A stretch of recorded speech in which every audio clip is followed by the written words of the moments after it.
Okay guys, welcome back to the channel. Got so much material I'm behind on, and I feel bad leapfrogging some of the stuff that dates back even to Expona to talk about this particular song and Lonestar Audio Fest a little bit more. It's going to be very important though, but let me back up a little bit just to let you know what's coming down the pipe, what I'm backlogged on. I still have that stuff with the Viablue. A lot of people were interested in that with the vibration control and measurement. That's probably going to be a month or two down the road before I've finished that. Also, at Expona, somebody had asked, hey, you talk about coming back from the shows and being able to tweak your system with EQ, especially 10 years ago when my system wasn't as good, and I had to benchmark it. I heard a lot of things at shows that were better, and I would come back and use EQ, and that's what kind of got me started, realizing, hey, I didn't have to buy new gear. I'm getting very close to what I heard at the show. I just didn't have the right room. I didn't have the setup. I was learning how to use EQ to fix certain things, either in my gear or whatever, that wasn't as good as what I heard. And I do a video where I show you, if you're at that stage where you haven't done that yet, I've got a video where I'm not finished yet, where I show you how I did it and the tools I used, and maybe it'll be helpful. And that was a special request from one of my members. So that'll be coming down the pipe too soon. But also Munich, I have stuff from Inakustik video still. That's going to be awesome. So that's still got to be done. Also, Rhapsody Audio, I visited while I was in Dallas for Lonestar. You're not seeing this gear anywhere. Bass Audio, Kaiser, Alsyvox, then the Magico M9s. I've been lucky to hear them twice now. I mean, just incredible stuff, and I have lots of music clips as well. Even though the Magicos doesn't allow it, I've got plenty of music clips you're going to enjoy from all those speaker systems and the electronics, Pilium, all this stuff. And even more importantly, showcasing how Rhapsody does it right. Not just get great gear, but putting the room together, even power delivery, all those things you're going to want to pay attention to. That's coming down the pipe. Also, going to Costa Mesa. I'll be immediately uploading stuff there, but I may be visiting Jim, who has that $1 million acapella Spheron system. Again, he's got like updates in his pool room system, as well as the main system. Can't wait to hear that. Also, a gentleman in Beverly Hills I may be visiting. Steve McCormick's got a room with Rick Brown. Got to definitely, and JR is going to be there. Tons of good stuff coming this weekend. Exhausted. But why did I want to leapfrog all of this stuff? Well, I wanted to talk about Lonestar in general, and also this particular clip. Now, Lonestar in general, wrapping that up, again, it's a very small show, and I get it why other press weren't there. It costs a lot of money, and there's not the sexy brand names that are going to get people subscriptions for their magazine or interest, or on YouTube or on an online forum. It's just not as sexy as a normal show. I get it. People doing this for money sometimes have to make those business decisions. But where I still am critical is that one of the reasons I did this channel is I saw the press ignoring these things too much. I understand making business decisions, but they were only, in fact, I think Stereo had a requirement. You had to be in 5 dealers to even get a review. And certainly if you advertise, all of a sudden you got reviews. And again, I understand business decisions, but a part of your ethics and journalistic integrity is also just being a good journalist, is going out and finding these companies before they hit it big. Finding companies that do things on the forefront, ones that truly have passion, ones that are putting all their savings into a business, trying to make it work. So many of these companies don't succeed because they just, not because the gear isn't good, but it's because they don't get any help from the press. And I'm not there to shake them down or anything like that, like a lot of the guys that do now. Some of the stories I hear from distributors of some of these guys trying to shake them down, it's unbelievable. It's almost boils on like blackmail. I mean, it's crazy what's going on out there. But, you know, in any case, people do what they have to do, whatever. Whether you're clout chasing or you're going for money, that's always going to be an overriding factor. But at some point, these journalists have to spend some time focused on these people. If I'm the only one doing it, so be it. But there's a lot of passion this weekend. I would definitely encourage you to go visit these guys, learn. It was fun, totally different yin yang from Munich. But that's what I like to do with the channel, give you a little bit of everything.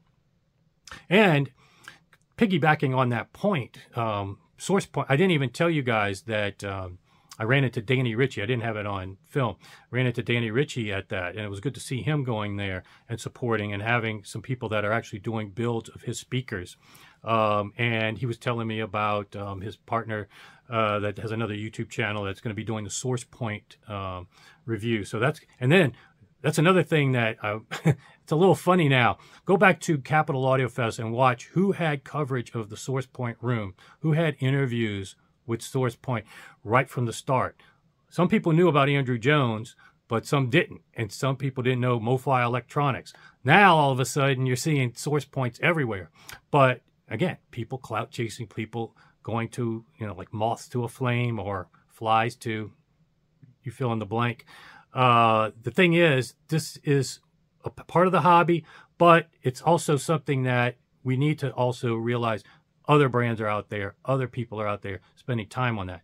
But getting to the Sourcepoint, what's really cool, though, about all the attention is that you heard it here first from Steve McCormick, who was one of the first people to buy a Sourcepoint speaker. Now there's a review by Aaron's Audio Corner. He does mainly, he's more like an Amir type where he's strictly measurements, but he's got really good measurements with Clipple and all these things. A good understanding of how to interpret the measurements. And I really just look at the measurements from his perspective. Not so much the subjective, whatever he says, but the measurements were impeccable and basically showed a true point source. I often say point source box speakers, but they're not really point source box. Sourcepoint is really a point source speaker. And the directivity, if you pair that speaker with a Bach, I'm telling you, you're going to get amazing performance. And then if you add a sub for that last octave, I'm telling you guys, those measurements show what Steve told you guys in a subjective review early on my channel. Other than having to set it up at the right axis, which so many people, they're recording it wrong, they're setting them up wrong, and then they were thinking, oh, this is not a good speaker. They have no clue what they're doing. Again, the measurements and now subjective reviews from people that know what they're talking about are starting to be in sync with the Sourcepoint. And 3MA is carrying it right now. When I get another demo Bach, I just had to sell mine. We'll set it up at 3MA with those Sourcepoints. That's going to be awesome. Okay, guys, I rarely retake a video. If you've watched my videos and show coverage, it's usually just nonstop. One take is all I usually do. Not a lot of editing, just my style. And sometimes, there's actually another reason for it. Sometimes when I watch videos with a lot of cuts and editing, I almost wonder what they said in the cutout part more than what they say that got released. So I'm going to tell you why I re-recorded this section. And it has to do with this song, Sounds of Silence by Ghost of Johnny Cash. And if you didn't watch my show coverage, I heard this song in the Rosso Fiorentino room with the $10,000 speakers with the crocodile finish, really cool. And if you watch that video, I was like, oh, this sounds like Johnny Cash. And I was like, but it wasn't a cover I was aware of. Very familiar with Johnny Cash covers. I've had them in my playlist. And so I asked him, if you watched that video, what is this from? And when I took a video of it, it said Ghost of Johnny Cash. So I made a mental note to come back and listen to that, because when I was listening to it in the Rosso Fiorentino room, I was like, this sounds so much better than his other covers in terms of the delineation, detail, the miking, the mastering.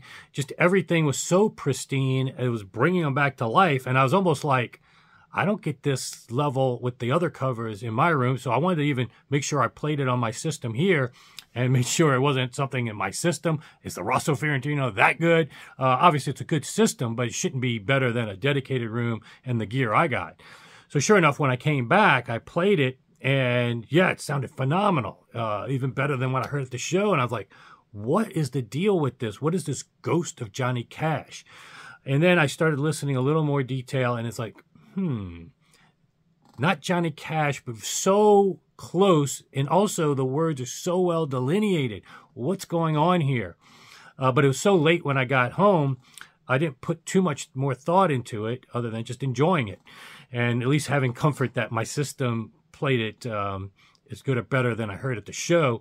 But then the next day, Steve McCormick and I talked, and he's like, one thing that came out from that show was that Johnny Cash thing. I said, that's the same thing with me.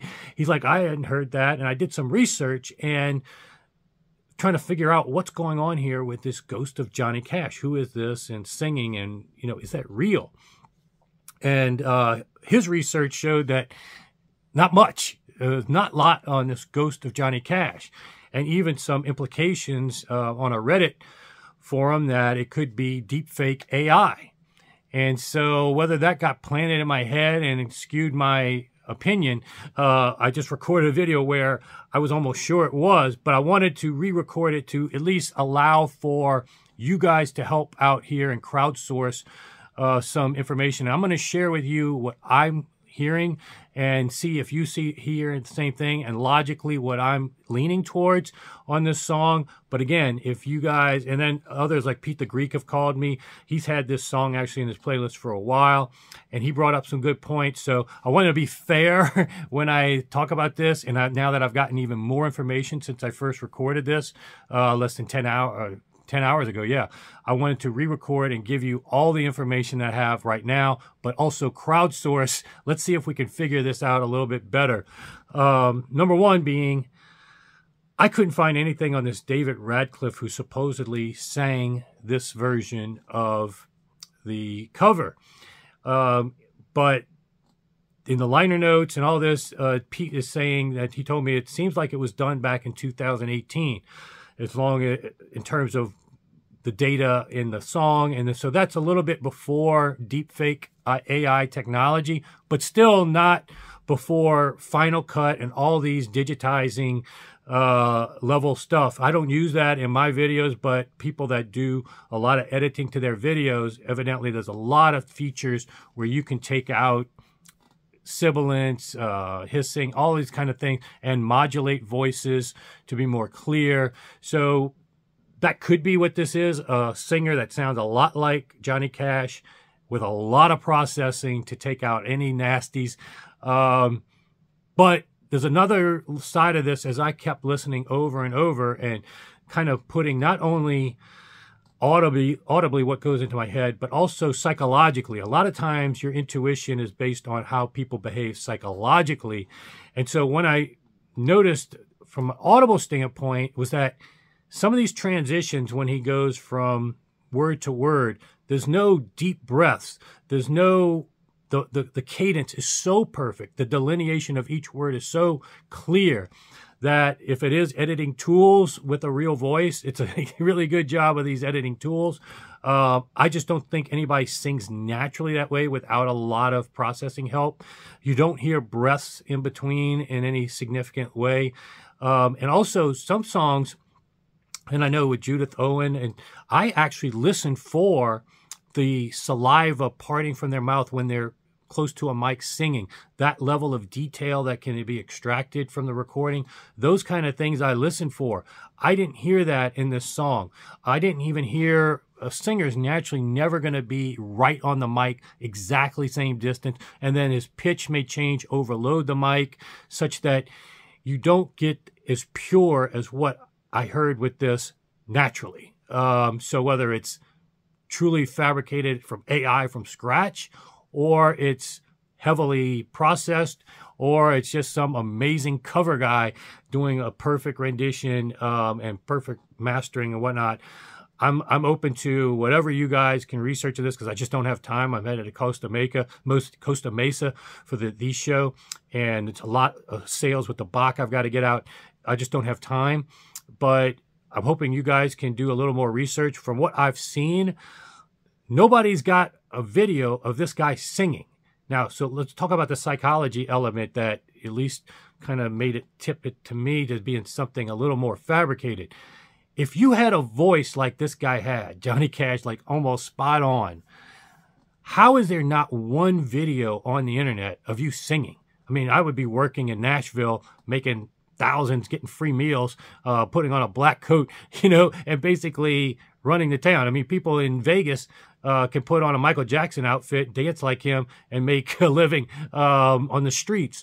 A guy that sings like this, how is there no videos of him actually singing it? How are there no Instagram of him in a club singing it? And you know, anybody taking pictures with? Where is the proof of this guy singing this? Is kind of where I'm at in terms of psychology, why would that seems like there would be with a guy this good with the covers. That being said, other things like Pete mentioned, if it was way before AI technology, if it's super good use of Final Cut, it's beyond my level right now of being able to digest and spend enough time with. All I know is initially it fooled me as Johnny Cash. Then it was too pure, too good, and I started thinking. And then I looked at the thing at the show, and it said Ghost of Johnny Cash. Now Steve McCormick, Pete the Greek have all chimed in with some of their also amazement with this song. I just don't know. I wanted you guys to crowdsource and help me out. And I didn't want to make definitive conclusions in what I did before without some of this extra information I had. So hopefully you enjoyed this video. Sorry I had a lot of previews before that, but I wanted to get you up to speed as well. Upcoming soon. If you haven't signed up, subscribe, do so, because lots of great stuff coming from Costa Mesa in a couple days.